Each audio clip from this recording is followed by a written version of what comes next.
we need to evaluate the value of the following. So let us begin. So here we have log of 27 with a base of 9.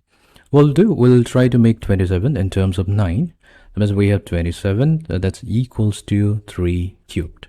Now 3 can be also written as square root of 9. So we have square root of 9 whole cubed, and square root of 9 can be written as 9 raised to the power of half whole raised to the power of 3. That means 9 raised to the power of 3 over 2. So this is 27.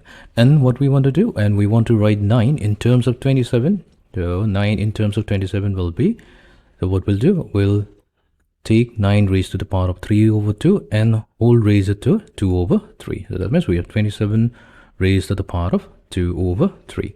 So this becomes 9 because the 3 and 3 gets cancelled, 2 and 2 gets cancelled. So 9 will be equals to 27 raised to the power of 2 thirds. We're going to use this value now.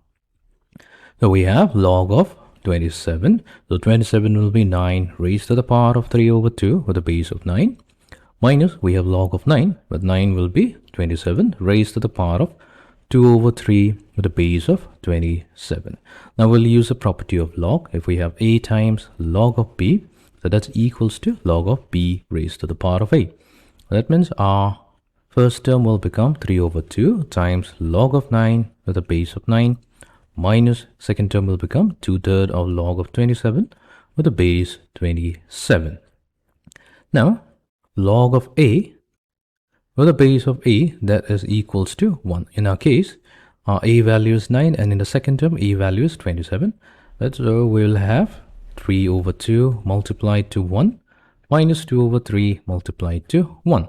So 3 over 2 minus 2 over 3, let's combine them. So we have 6, 9 minus 4, so that will be 5 over 6. So this is going to be the value of a given expression.